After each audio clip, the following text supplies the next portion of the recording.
What is up, all you cool cats and kittens? It's your Commissioner Tim back at it with the Week 8 recap. Week 8 is now officially in the books. We are well within the second half of the season. What a massive week Week 8 was. Filled with tough losses and horrendous injuries that certainly will have playoff implications for the entire league. Speaking of playoffs, playoff race is now in fuego with 4 teams within just one game of that last playoff seed. And what a week with massive injuries to star players that will carry season-long implications for some of the top-ranked playoff favorite teams this week as well. So that's what I'll be spending most of this week's recap talking about. I said in last week's recap, depending on how some of the matchups went, we may have an unexpected playoff race post Week 8, and here we are. So, with that agenda placed, I'll keep my fantasy notable positive section to a minimum. We have some new names breaking out, so I'll focus on some of those things. Michael Carter, gotta give a shout out to the Jets rookie on Cup to Canada, breaks out with 24 touches for 172 yards and a touchdown. The entire Jets offense was on fire in Week 8 with over 500 yards in total offense. And Michael Carter was a huge piece of that. And I think Carter will be a solid running back too for the rest of the season. And that's a huge situation for Cup to Canada with the constant injuries to Josh Jacobs and the unexpectedly unsettling situation that he's probably finding with David Montgomery and the rise of Khalil Herbert in that backfield. Jimmy G, never thought I'd mention his name in any of our recaps this season, but man, he goes off for 27 points on an efficient throwing night, but gets all of his touchdowns on the ground as he had 2 designed rush attempts at the goal line where he converted on both. Allowed John to really have a pretty high performing week, over 150 points. Mike White, out of nowhere, having his first NFL start as well as his first NFL pass attempt, filling in for the injured Zach Wilson, goes off for over 400 yards, including a receiving touchdown, over 26 points for him, and perhaps, maybe the Nick Foles of this year, or just a flash in the pan. We'll see. Michael Pittman Jr. continues his hot streak and is really taking a leap this year with this breakout sophomore season. 25.6 points for the week with 2 touchdowns and looks like a high-end wide receiver 2, potentially a low-end wide receiver 1 for the rest of the season. And him being on my roster is one of the biggest reasons I think my team is performing above its expectations. Last name that I'll mention is Justin Fields, having his first fantasy breakout NFL game, scoring over 25 points. He got most of his fantasy points on the ground by breaking 100 yards along with the touchdown. But even for his passing numbers of just 175 points and a touchdown and an interception, I feel like he played a lot better in real life than what the numbers indicated as a passer as well. So I'm, as a manager of Justin Fields and being patient, I feel really good because I need one of my young quarterbacks to really be a dependable starter quarterback starting next year. But he finally gave a glimpse of what he could be. And it was also not a coincidence that his breakout performance came on the week Matt Nagy was not able to coach due to COVID. All right, so that's all for the highs. I wanted to keep this section short because I think Week 8 was filled with a lot of these negatives that's going to have a lot of these implications. So I'm going to stick with just a mention of a handful of players, and I'll stick with just injuries for this week. And certainly there were a lot of some really disappointing performances, like everyone on Kansas City's offense who is not named Tyreek Hill. But each of these industries carry massive implications for the rest of the league. So I'll spend some time talking through them all. Starts out with obvious. King Henry is out for the season. Definitely for fantasy football season at least. Potentially makes it in time for the NFL playoffs, but with the broken foot and now going into surgery, I believe today, and as he recovers from the surgery, he is going to definitely be missing the rest of the fantasy football schedule. And this obviously has massive implications for anyone who may be the manager of King Henry in fantasy, but now with the Washington Fantasy Football Team, who I had ranked at number 1 coming into Week 8, he leaves Week 8 without the fantasy's runaway number 1 production player for the rest of the season. And just to share the size of this implication, Derrick Henry is not someone that you can just fill in with the replacement player at all. Not a waiver pickup, or there's not a single player in all of fantasy that can replace his production.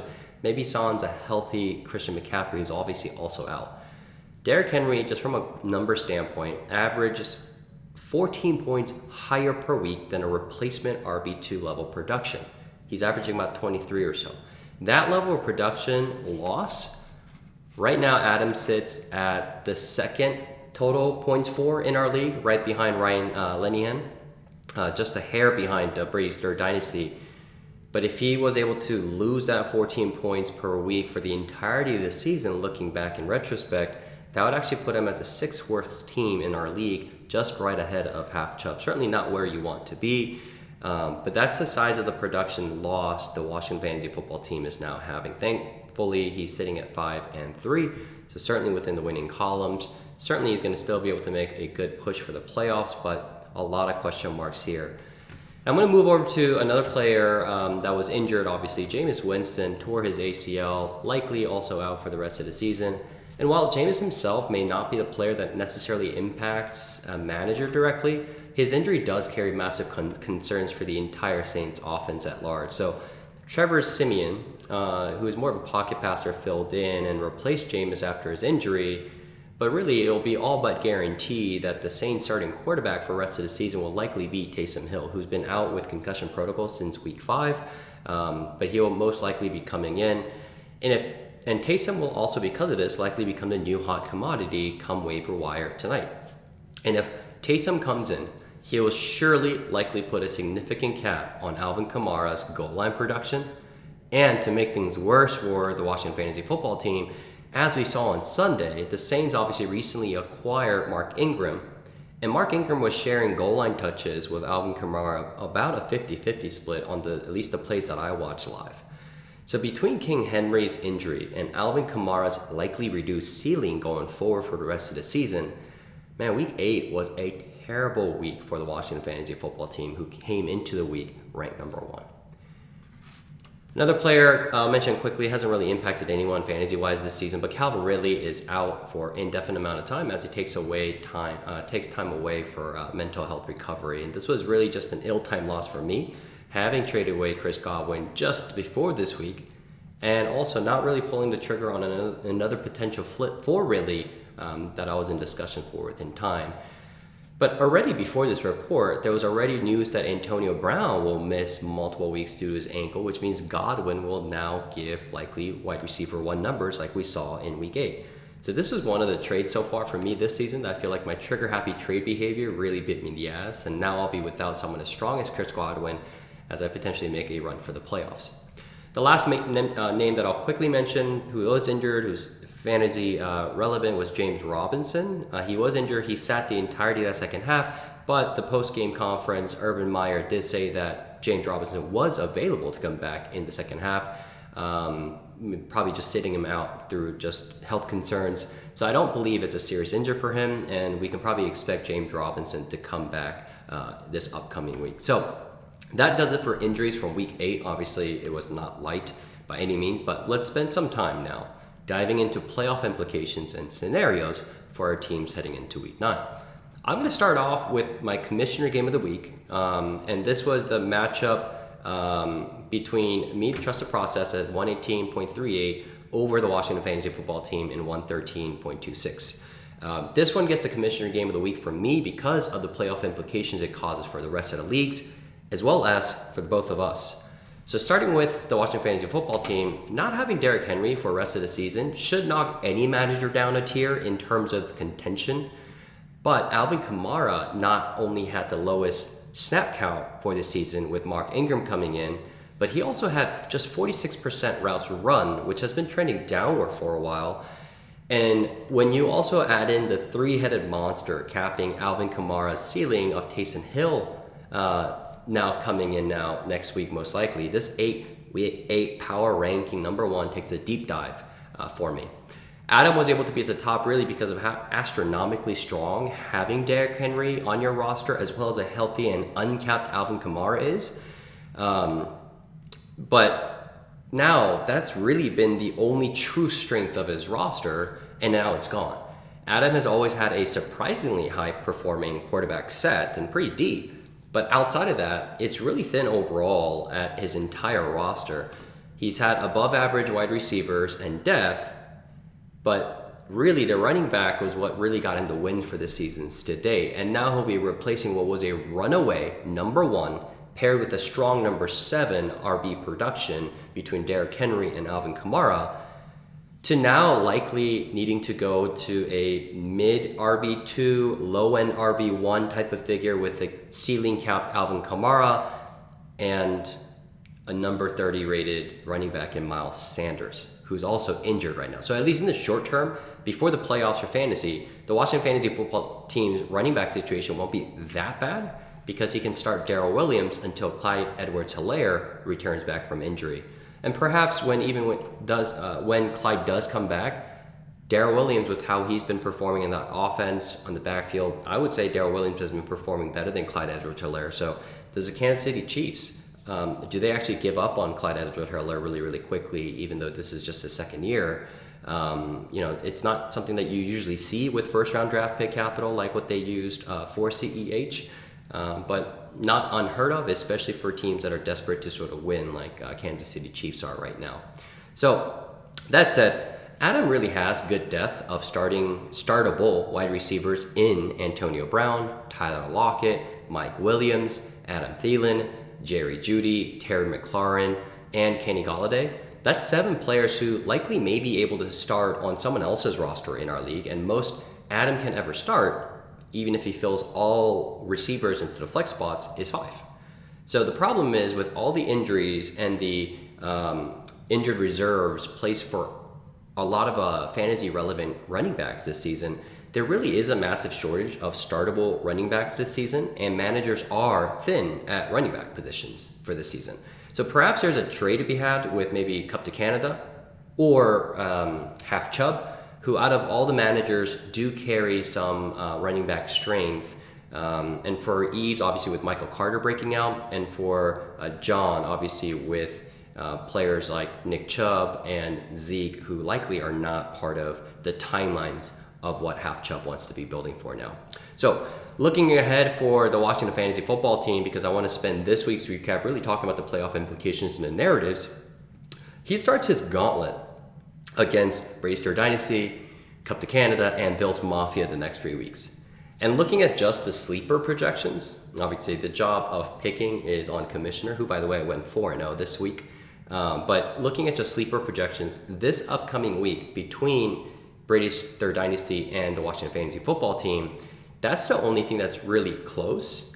And the remaining 2 weeks, the Washington Fantasy Football team should be projected to face at least a 10-point differential loss based on sleeper projections. Obviously, if you look on the app today, you're not going to see that difference, but if you look at the rosters, there's a lot of bye weeks that have not been filled in yet. So if you do the random math or the basic math, you should be able to see a 10-point differential based on the projections there. So I really think a 1-2 is very likely for the next 3 weeks, and so is an 0-3.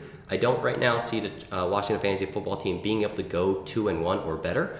This means the Washington Fantasy Football teams may be sitting at 6-5 or worse 5-6 after week 11, which is 3 more games left to be played after that, albeit the last 3 games on the schedule for him is a much, much softer schedule against Half Chubb, Ben Campo, and Chota. But as we saw this past week, Half Chubb is no pushover as long as he maintains those players, and both Ben Campo and Chota should have their stars back in Christian McCaffrey and Saquon Barkley by those latter season weeks as well. I still have the playoff cut line at 8-6, and that would mean the Washington Fantasy Football team has a massive uphill battle, needing to go either 2-1 or a perfect 3-0 to wrap up the season to get to that threshold, assuming he goes 1-2 or 0-3 for the next 3 weeks. Obviously, those things can change quickly, but that's the narrative for our Week 8 power ranking number 1. You know, how quickly a single week can really, really change the outcome of a season in fantasy. So everything's still possible. Windows of opportunities are still available. So we'll see, but narratives are shaping up. And over to Trusted Process. Coming into this week, I thought that this would be the most important week for me for the season, and also the rest of the league as well, in terms of putting a race in place for the playoffs. And now I'm at 4-4 after winning 3 straight. I'm a game behind 3 other teams sitting at 5-3. There are 2 questions for me though. And really the 2 questions that impact this league, I think. Can I go 4-2 to finish up the season? And do I even want to make playoffs if it ever comes down to it? The teams that I'm facing over the next 3 weeks, also, I went 0-3 in the first half of the season, right? It was Cup to Canada, Brady Star Dynasty, and Half Chubb. Those teams I went 0-3 in the first, sort of the first half of the season when I faced them. And it's crazy to think. But if I had still Eckler and Godwin, because those trades were not necessarily meant for players that I needed to trade or anything, that really got me high value picks. But perhaps at this point in the season, I consider myself a legit contender if those two players are still on my roster. But alas, that's not where we are today. So back to the reality. The next 3 weeks, I think it's very possible for me to go 2-1. That will place me at 6-5. And at that point, it's either tied or solely in possession of the 4th playoff seed. Now, out of Cup to Canada, Brady Star Dynasty, and Half Chubb, I obviously don't see myself beating Cup to Canada this upcoming week. So even if Brady Star Dynasty and Chota lose to me, Brady Star Dynasty being a 6-2 and Half Chubb out of playoffs, Brady Star Dynasty and Half Chubb losing to me, with Brady Star Dynasty and Cup to Canada and Half Chubb out of the playoffs already, and Brady Star Dynasty being a 6-2, it won't really mean much in terms of movement for the rest of the league for those teams. But the last 3 weeks to wrap up the season for me comes against Bills Mafia, Chota, and Ben Campo. I could potentially see another potential 2-1 stretch there, which then should be a lock-in for me at 8-6 and then the playoffs. So the narrative is certainly there. The narrative for me, though, for playoffs will be relying on 2 players. Does Michael Thomas come back in time, and does he end up getting wide receiver 1 type of volume and production, especially with all these question marks surrounding the Saints offense right now? And with Javonte Williams finish up the season as 2019's Miles Sanders and 2020's Jonathan Taylor as the only back. And does that mean Melvin Gordon maybe gets traded today in about an hour with the trade line looming at 1 p.m. Pacific time today? So there's a lot of narratives. Moving on to matchup 2, Bills Mafia versus Half Chubb. Bills Mafia scores the league high this week and posts the 3rd highest overall in the season so far at 186.32. For me, I think that Derrick Henry's injury's biggest benefactor is A.J. Brown. He's been coming into form over the last 2 weeks with back-to-back 23-plus point performances.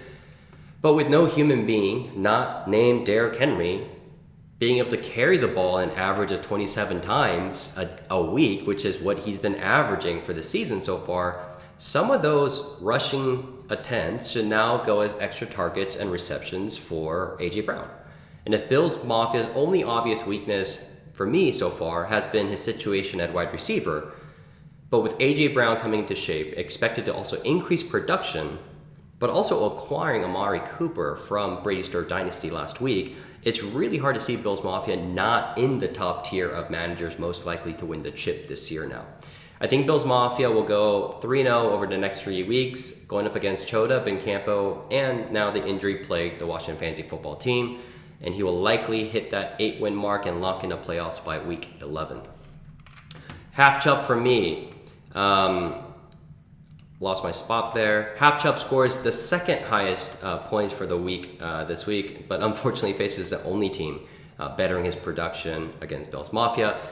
Sitting at 1-7 now. I mean, this week was sort of resemblant of how Half Chubb's production or record has been this season. His team is strong, underperforming. In the weeks that he does overperform, he gets bad luck, like what he had in week 8 here, placed against Bills Mafia. Sitting at 1-7 now, it's mathematically impossible for him to get a playoff berth, as I'm thinking 8-6 for the playoff cutout line.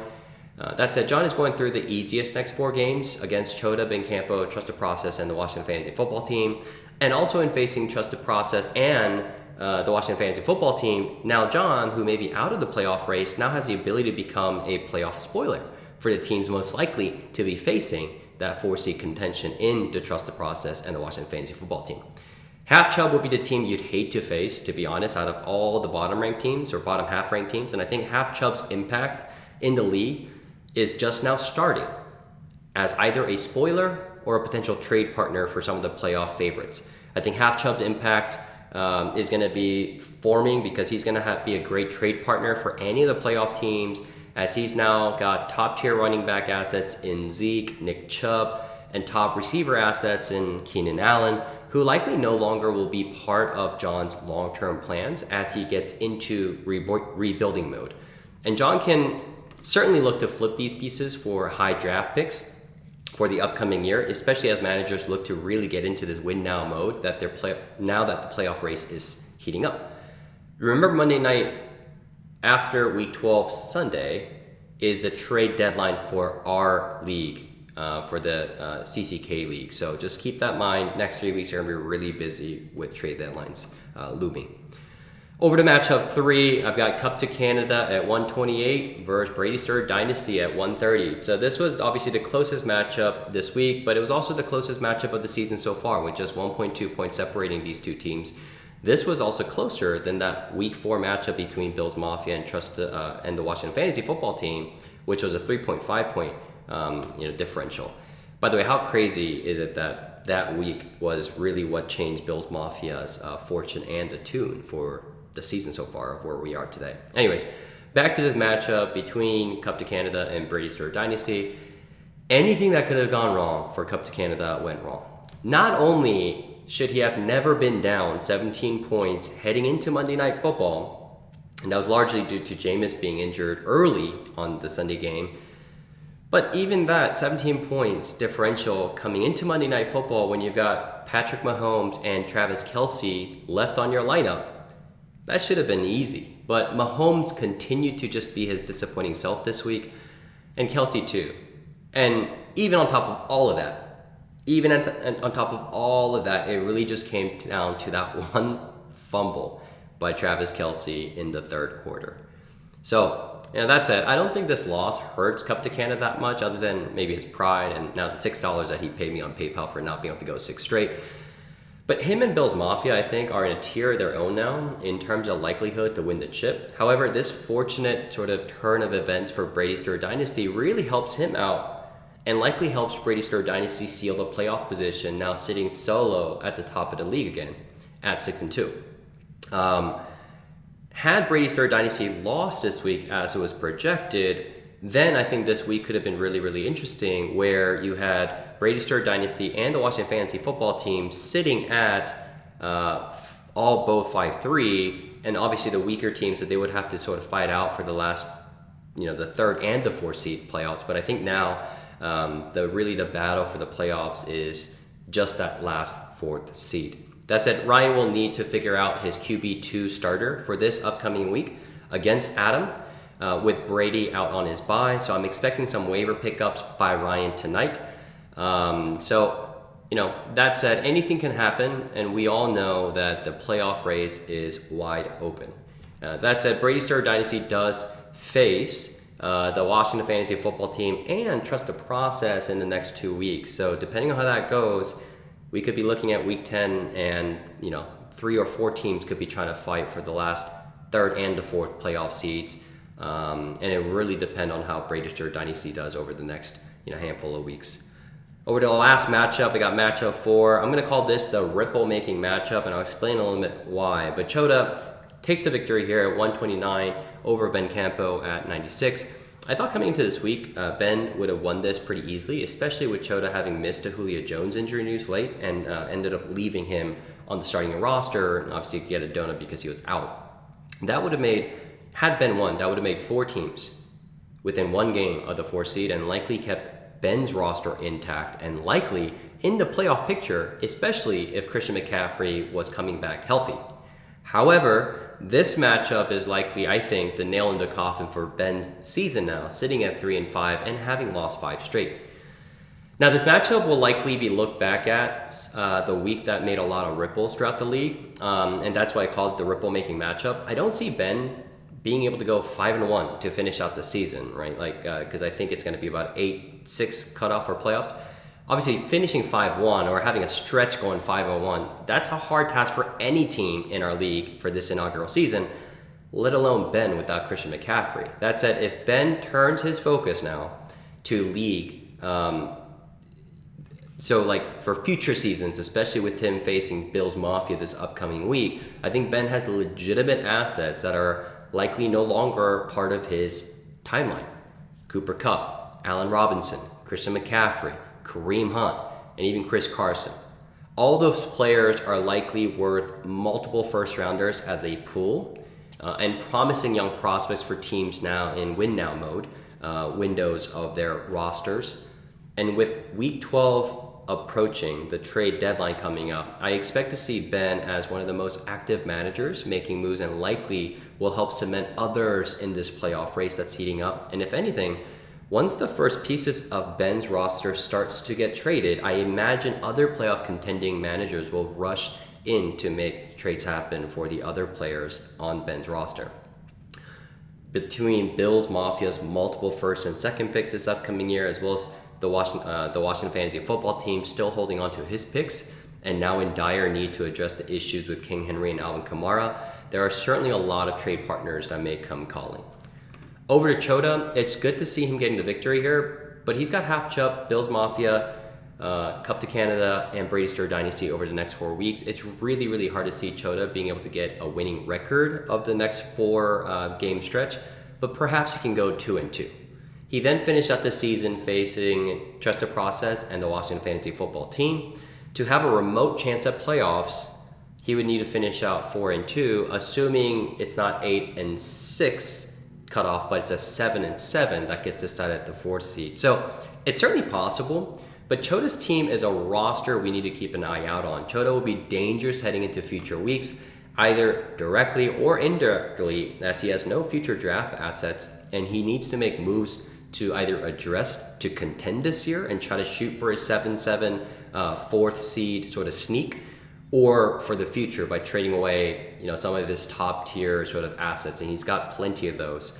So also with the NFL trade deadline coming up at 1 p.m. today, perhaps there's no other player on his roster more likely to be traded than Melvin Gordon, who would benefit Chota greatly. So both of these teams, I'm calling it the ripple makers. Over the next 3 weeks until trade deadline, I expect Chota and Ben to be the biggest movers of assets, both in and out in terms of talent, and can really shape directly or indirectly how the rest of the league plays out, even into the championship. So here we are after week 8. We are finally in the thick of the playoff race. It is shaping up, and more importantly, there are no runaway contenders yet, while the middle of the pack is getting deeper with more teams in the picture now. So this upcoming week will be a really interesting one, especially with the NFL trade deadline coming up later today. And there will likely be a lot of players at the deadline that need to get traded away. And if they do, it will carry large implications.